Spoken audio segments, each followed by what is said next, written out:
So we'll go ahead and get started. I'll share my screen. Today, what we really hope to do is just share some nuggets as to what are things that you can do to go ahead and as we move into 2023, take a step back, see what's going right with your business and where are areas that you can improve or seek out new opportunities. So then that way you're creating a strategic plan for 2023 as we move forward. I'll go ahead and turn it over to Miguel to share a little bit about our roles while I'll share the PowerPoint presentation. Go ahead, Miguel. Thank you so much, Yanis. So yes, everyone. So first of all, thank you for taking the time and chatting with us today, right? So as I stated before, Miguel Jimenez, Senior Business Consultant with JP Morgan Chase. And what that means is, so Yanis and I are part of the firm's racial equity commitment. And within that space, we operate as Senior Business Consultant, which means we work specifically with small business owners. And the idea is very simple, right? How can we get to know you and your business in a way that allows us to then turn and utilize JP Morgan Chase's resources to add value to your business, right? It's really just that simple. We're not going to ask you to open accounts with Chase. We're not going to ask you to pay for the services. We're simply going to ask you for your time. And if you give us your time, then hopefully we can add value and become unpaid employees of your business, right? And one of the ways that we do that is by just having the conversation that we're having today, which is building a foundation that lasts for your business, right? So hopefully you guys can take away some information that perhaps you didn't have prior to joining this meeting. And please, by all means, ask any questions that you have, any concern that you may have. We would love to answer as many questions as we possibly can. And with that being said, we can get straight to the presentation here. All right, so let's make sure that I am following the same script here. So building a foundation that lasts, folks, what does that mean, right? Yeah, so can we go to the next slide? All right, so let's chat. There we go. Now we're cooking. So let's go to the next slide. Some of the things that we're going to talk about today, guys, is think like an entrepreneur, establish a foundation for growth, put people first, develop, this is an interesting one, develop agility and resiliency, okay? We probably will touch a little bit on that, but not too much. Yanis, can you go to the next slide? Think like an entrepreneur. So this is interesting, right? Because folks oftentimes speak about the end result of entrepreneurship, right? The success, right? But as you guys might know, there's a lot that goes in between that we often don't talk about, right? And being an entrepreneur, while it's great, it's also an immense amount of responsibility because not only do you have to worry about yourself, but more likely you also have to worry about others that are depending on you and your business and your vision for their livelihood, right? Next slide. A great business needs a great leader. I cannot stress that enough. So you might be great at the product that you provide. You might be great at the service that you provide, but you're also going to need to be great at being a leader as well. Because like I said earlier, folks are going to be dependent on you. Families are going to be dependent on you and your business in order for them to be successful, right? And that takes a leader and leadership. We can go to the next slide. All right. Oh, okay. Personal growth can lead to business growth. Once again, I cannot stress enough, you can have a great service, you can have a great product, but you're also going to need to be a great leader. And that is not just business-wise, also personal-wise, right? Embrace your challenges. Learn from criticism, right? As an entrepreneur, as an owner, you're not always going to be right. It's not always going to be your way. You hopefully can have partners along your journey, right? Partners that can help you get to that next level. But you're only going to be able to embrace that if you can take on criticism, right? If you can learn from your mistakes, right? You can go to the next slide. Know your purpose. Great question. Know your purpose. What is your business trying to solve, right? What problem or solution is your business trying to provide, right? What is your purpose? Can we go to the next slide? This is a good one. Write down a few words or phrases that describe the purpose of your business. right? You may understand your purpose, but you're also going to have to communicate that to your employees, right? And they're going to also need to understand what that is. Right now, a lot of time folks are visual, right? They want to see it on paper. You can go to the next slide. Define your mission.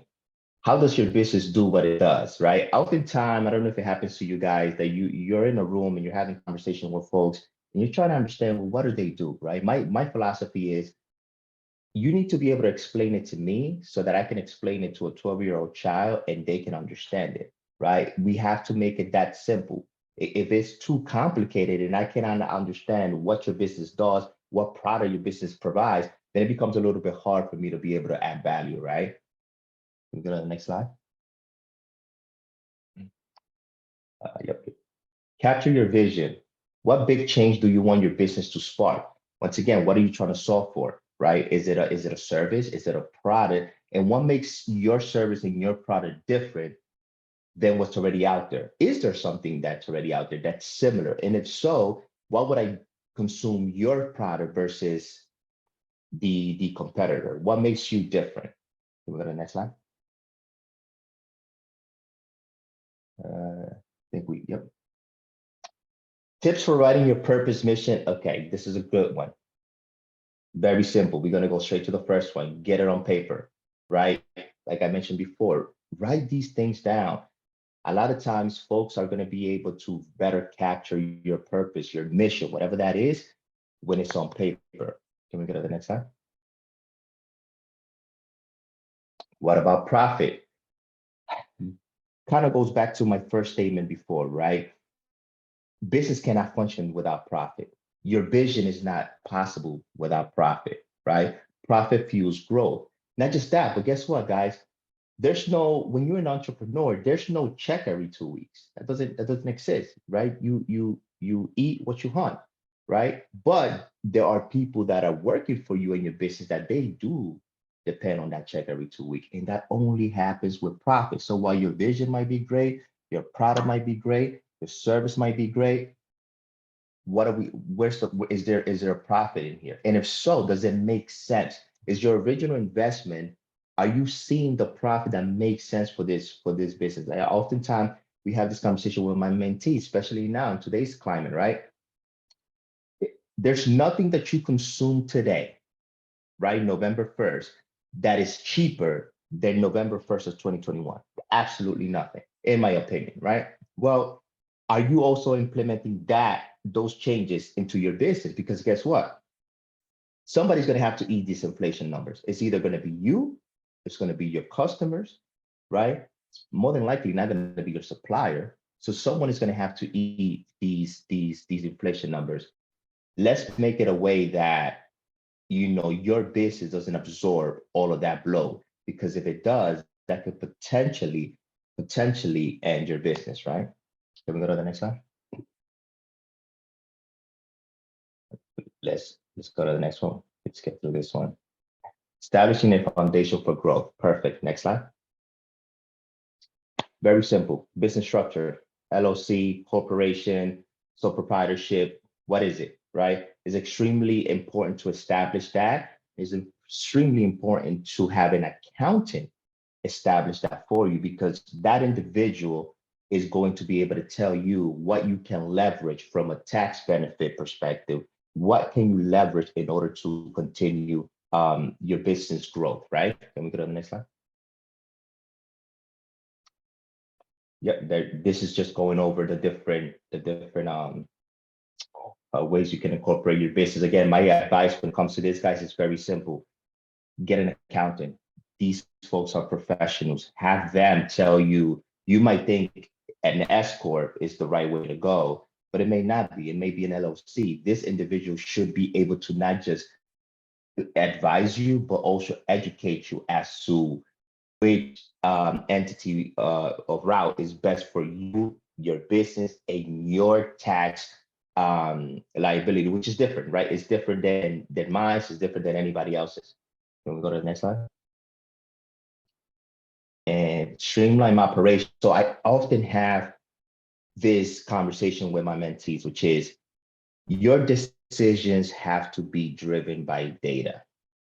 can't be driven by emotions. It doesn't matter what you may like. It matters what your customer likes, right? What they want to see, right? And having a streamlined process, having a way where you can analyze this data is going to make you better decisions for you and your business, right? If I ask you right now, hey, what comes into your business? How long before that dollar leaves your business? Can you tell me that, right? Can you tell me what your customers, are you surveying your customer? Can you tell me what they want to see, right? Can you tell me what services, what products they would like to see? And having a streamlined process for all of this will make your business so much more efficient. If you look at a lot of these major corporations, they operate on data. It's 100% on data. 1+1 has to equals 2. Can we go to the next slide? Organizations can make a difference. Again, we're not going to spend too much time on this because I already discussed it. A lot of times, money only solve problem that not having money creates. I say that because a lot of times when we're looking at a business, we want to see how organized they are. Are you planning for your taxes?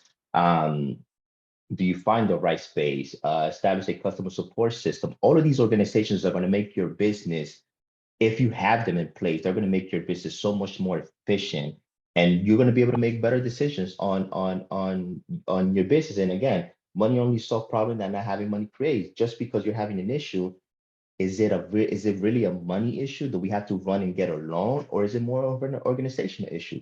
Can we ask our, let's say, for example, can we ask our suppliers for a 30 net pay, maybe 45, right?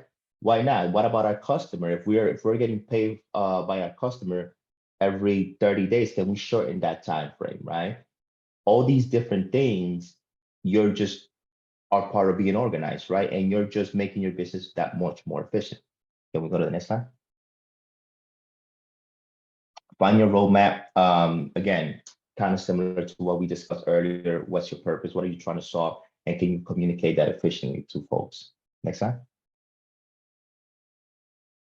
Analyze your process. Again, we kind of just talked about that when it comes to organization, and having your business organized. Next slide. There it is. Use data to make change. I mean, again, I'm not gonna bore you guys with the same thing, but if you take anything from this conversation is you want to know from a data perspective everything that goes on in your business.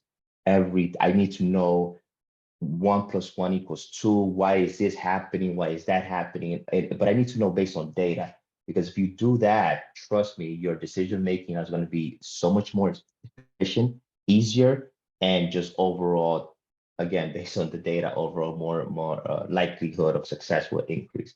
Next. And I believe this is where I pass it on to my colleague Yanis. And by the way, guys, if you have any questions, please don't feel shy to stopping me. I believe Hannah's taking questions as well. You can come off mute and ask any questions you may have as well. But if not, I'll pass it over to my colleague Yanis. Thank you, Miguel. And one of the things that, for those of you on the Zoom meeting, we've sent a link over to Hannah that includes a workbook. So you'll see a lot of these worksheets in there where you can go through in your own time and really hone in on what Miguel was saying. So as we take a look at, our vision, mission, the purpose of the business, one of the tools that we have included in this workbook is the business model canvas. And the reason that we like to go ahead and go through the business model canvas, because it lets us see where our business is today and also develop a strategy around us. Where do we want to go ahead and head in the future? So, some of the things that you're going to see on here is, and it's going to ask you a list of questions. It's going to ask you to take a look at your customer segment as it is today. Is there an opportunity for you to target other segments? And we're going to look at that in a few minutes as to what other resources or what other opportunities exist to target your markets. How is your customer relationship now? Do your customers require high touch or low touch? How often are you communicating with your customer? Are you seeking feedback from them on things that need to go ahead and improve What are your channels of communication? How do they know you exist? Are there other areas where you can go ahead and enhance, such as your social media marketing, your website? How is it that you're getting your customers word of mouth? So just thinking those things through to see how else you can continue to enhance your business. And then on the partner side, one of the things that I do want to call out is, who are those individuals that you can form partnerships with that can possibly refer you business and vice versa? It takes a community to go ahead and build a business. You have your chambers of commerce as the Winter Haven Chamber of Commerce, but you also want to tap into local resources that are available to you that can help you get the word out on your business and leverage those resources. It doesn't cost you anything. One of the things that we do want to focus is on developing agility and resilience, as Miguel said. We've seen how important it is to build a business that can adapt quickly. 2020, the pandemic was one of the things that we saw. And we saw a lot of business owners having to pivot and see what is it that they need to do in order to adjust and not go out of business. So now we're hearing, in 2023, there's this looming recession. So what are we doing today to be proactive instead of reactive, and really setting ourselves up for success in the upcoming year and making sure that we still have that steady flow of income coming in? Really quickly, one of the questions that we like to ask is, what is your top priority right now for making your business more agile and resilient?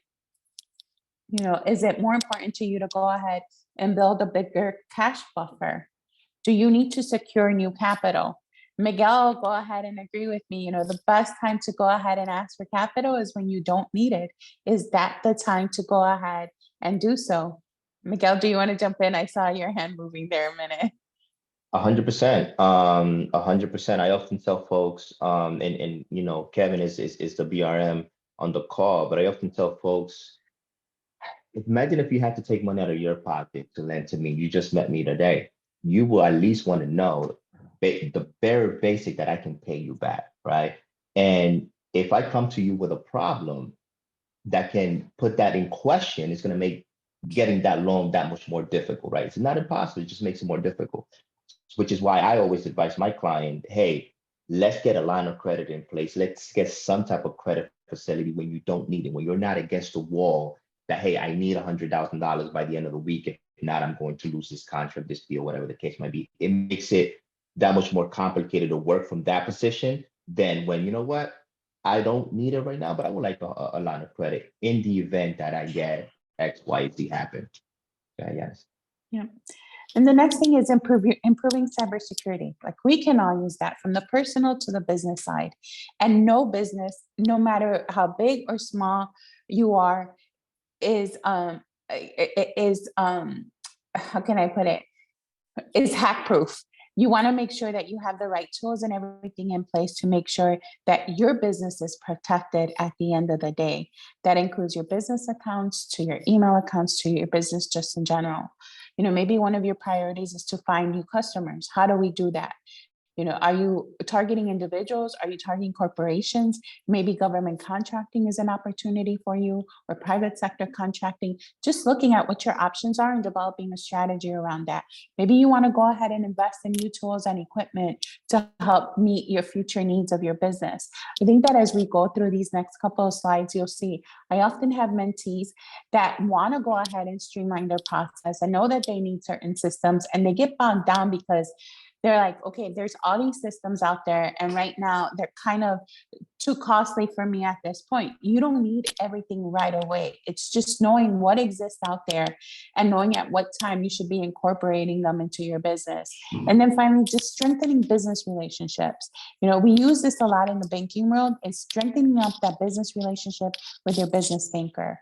Like, the more you're able to go ahead and strengthen that relationship with your banking partner, the easier it is for them to advocate for you at the end of the day and understand what your goals are, as well as your CPA. There should be conversations around that. 33% of businesses say saving more cash for a buffer is a top priority. What is your priority as we go into 2023? Do you want to go ahead and invest in technology? And having the right tools can mean everything to you. It helps you to go ahead and streamline the process for you. In your workbook on page 23, there are a list of questions, and you can do an audit of your technology and see what are the things that you already have, what are your strengths, and what are the things that maybe you want to incorporate moving into the future. You want to go ahead, as we mentioned, talk about cybersecurities. We already mentioned that, it doesn't matter how big or small you are, you're vulnerable to hackers. So just making sure that you have the right systems in place. You want to educate and train your employees. I know that in my previous role and in my current role, like we're constantly doing trainings around cybersecurity and making sure that we understand and can spot emails that are scam. You want to go ahead and take an inventory and see where your vulnerabilities lie and how do you go ahead and pay attention to that. You want to review your payment procedures. Strong passwords are a must, and you always want to plan for a worst case scenario. I remember that one time I worked for an individual, and I worked in the accounting department, and she sent me an email saying, "Hey, Janice, we need to move money from this account to the other account." And I'm thinking, why would she send that to me? Because I'm not the one that has authorization to be able to move money around. And when I looked at it, sure enough, it was a scam. So you want to make sure that your business is protected in every way, shape, or form. The next thing you want to do is you want to go ahead. I'm sorry, I went too far here. You want to go ahead and take a look at your digital banking tools. You want to go ahead and use the apps and the online portals anywhere you have an internet connection. You want to know exactly how to use these digital banking tools. I'm going to go ahead and turn it over to Miguel to add some context around some of these points. Thanks, Shannon. So, I mean, listen, folks, ultimately, you want to have your bank be a partner, right? A partner for you and your business, right? And digital banking can make that partnership that much more smooth and efficient, right? A lot of times you can make deposits from your phone. You can make deposits definitely from your office. Um, at least check deposit, that is, right? So you really want to have in this journey that you embarked on as an entrepreneur, you want to find partners along the way that will make this journey easier, more efficient, right, and more enjoyable. And that's what this is, right? These digital tools should make banking that much more simple. And to be honest with you, a lot of banks offer a lot of these, and if they don't, then get a bank that does, right? Because a lot of these things, the last thing you want to be thinking as an entrepreneur is about your banking and the tools that that you need in order to make that transition more smooth. But guess what? If that relationship is not up to par, that can make your business journey that much more unpleasant. So just find your bank that makes things smooth. We have really great technologies. So if you know don't bank with Chase, then definitely check them out. But nonetheless, find a partner. More important than anything, find a partner that will understand you and your business and that will hopefully add value to you and your business. Thank you, Miguel. The next thing that the pandemic really showed us, especially for those businesses that weren't online, was to take your business online. Like that is a must. You need to understand where your customers are at all the time. What platforms do you need to be on? Do you just have to be on Twitter, on Facebook, TikTok, Instagram? So what really applies to your business? How do you take payment? This is key. If you can go ahead and automate your processes a lot faster, you'll be able to go ahead and take payment and you'll see it deposited right into your account within the same day it hits your account. And then also you want to go ahead and figure out how you list your products or services. The way you're communicating what you're doing online is essential. Haven't you, I asked you to visit some of your competitors' websites and just see if they're clearly communicating what is it that they're offering to their customers. We run into mentees sometimes that they tell us they do one thing, and at the end of the day, it turns out they do something completely different. So that communication component is key as you're taking your business online. The next thing that we want to take a look at is, and we've heard about this, is putting people first. This is so important right now in this economy, is how do you keep your employees engaged and wanting to work with you? And you want to do this from the onset. As you're recruiting individuals, you want to make sure that you're assembling a team of doers. You want somebody that's going to go in there and work. You want to make sure that you've conveyed the vision and they understand the vision that you have for your company and they get it. You want to go ahead and create a team of collaboration or an environment of collaboration, diversity. You want to make sure that you're taking a look at people's strengths and weaknesses and you want to complement those so you know exactly what type of team you need to build. And obviously you want somebody that's going to be hungry to succeed. And one of the things that we ask you to do is to build an attractive workforce. You know, I can honestly speak, I've met and I've managed teams where they're not just there for the paycheck. They are there because they honestly believe in the mission and the day in and day out work that they do for the company. They feel very much empathetic and they understand what the vision is, and therefore they go into work. But at the same time, you want to make sure that you're creating an environment that fosters growth, fosters creativity in order to maintain these employees, right? So it's not just about going ahead and having those pizza parties for them. It's much more than that, and making sure that they see the value in what you're trying to bring and really take ownership of the company. The next thing you want to do is you want to go ahead and take a look at some of the companies that you have corporate crushes on. You know, what's your favorite brand and why? And what's a brand that other people like but leaves you cold? And the more you do some research around these type of companies, then you can go ahead and take the good and try to implement them in your business. I'm a huge proponent of trying to do things in the company that have zero cost, and then at the end of the day, you know, you find ways to kind of add other benefits and things of that nature for your employees that are of minimal cost, but that add so much value to them at the end of the day. As your business, and I think, you know, Troy, you know, you seem to be a seasoned entrepreneur here. I would just say, you know, continue working with professionals. Make sure that you're working with a CPA that really understands your business and where you're headed with your goals and your company in the upcoming year. And more importantly, introduce that CPA to your banker so that they're on the same page and they understand, you know, what is it that you're looking to accomplish together. And it makes it a little bit easier. Miguel, go ahead.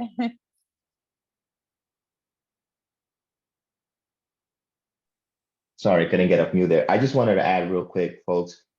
Listen, your CPAs, attorneys, bankers, these people work for you. It's not the other way around, right? So these folks have to be your partner along your journey, right? If you know, you often get, oh, you know, my CPA doesn't have time for me. But wait a minute, why not? I'm paying this individual. I'm not asking you for a meeting every month, right? But I should be able to have a conversation with you at least once a quarter, preferably before taxes, right? Because your job is to tell me what has changed in the tax laws, which they do every year. And my job is to tell you what has happened in my business and in my life, and hopefully those two can merge, right?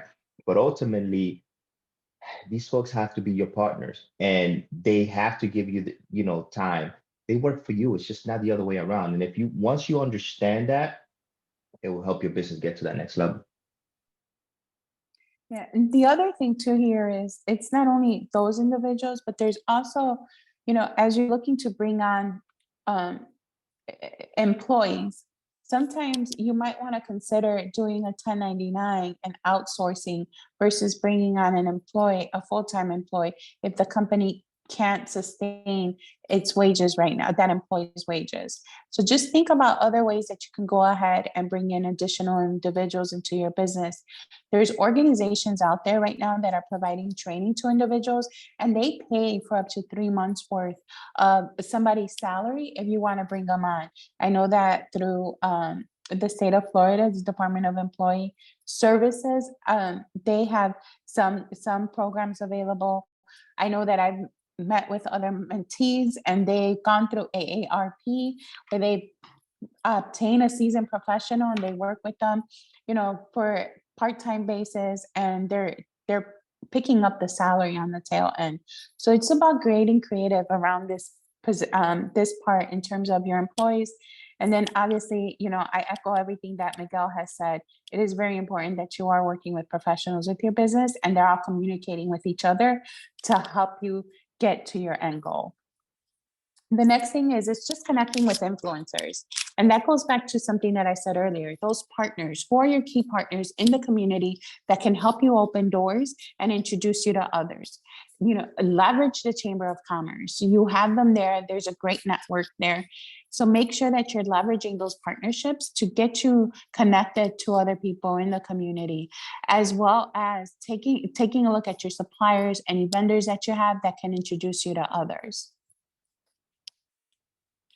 And then finally, if you haven't done so already, consider certification. If you're a minority, women, veteran, disadvantaged business, a disabled entrepreneur, like there's all these certifications that exist out there, and really leverage those not only for the government sector, for the private sector as well. You want to go ahead and take a look at how do you diversify your revenue streams? It's not just individuals, it's not just regular private companies. You want to go ahead and take advantage of these certification programs to help you open the door. Now, becoming certified doesn't guarantee you that opportunity for contracting. It's a marketing tool that you use in order to open up those doors and hopefully get yourself, in a position where you take on some of these work. It does take some time. The company needs to be financially healthy and be able to fulfill any of these orders at any point in time, if that's the route that you're looking to do. So it's very important that you understand and sometimes really take a look at everything that's available to you. You have local government, you have county, you have state, you have federal government, and as I mentioned before, you have corporations that are looking for vendors to be able to supply them with products and services. And finally, being a business owner, especially for those solopreneurs, can be a little bit lonely sometimes. We just ask you to keep pushing forward and connect with your networks and the entrepreneurial ecosystem that's available to you, and really consider having the opportunity of going through a mentor, whether it be through us here at Chase or other resources that you have available there. But sometimes it's good to go at it together instead of alone. Um, I think that is the end of our presentation.